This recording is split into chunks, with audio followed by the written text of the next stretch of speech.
Greetings, everyone. This is Richard. I'm going to talk to you today about Iran briefly.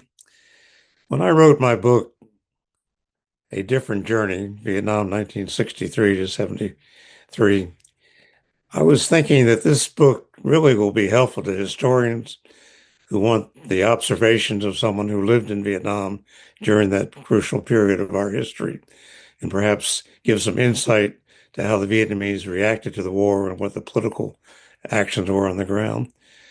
But I didn't realize that all of a sudden Iran would be front page news, and that Iran not only was dominating our thoughts, that we were beginning to look back at Vietnam.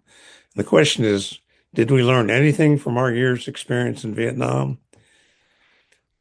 President Trump has taken us into Iran uh, without really any forethought that we can think of, without true explanation of why we're going, what the goals are.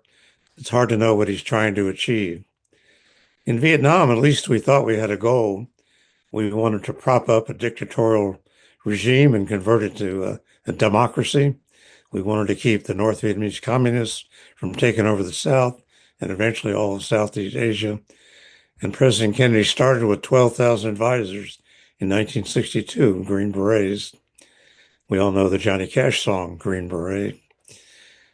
But by 1964, nothing had changed except the president had been killed. President Johnson was in power, and he made a firm determination to not only end the war, but to win the war.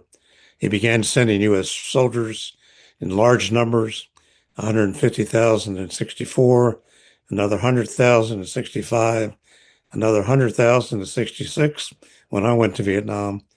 And by 1968, there were 500,000 American troops in Vietnam, and nothing had really changed for the better. The war was on cruise control, and as far as I could determine, as long as the U.S.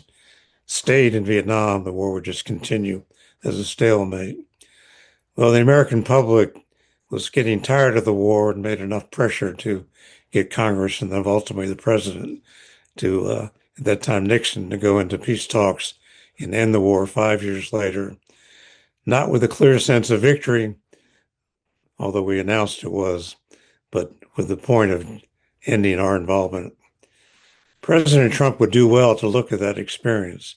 He is at a critical point in our history where he can pull back the troops, pull back the boats, open up the Strait of Hormuz, declare a victory for the devastation he has done in Iran. He has set back their infrastructure and their nuclear capability and walk away.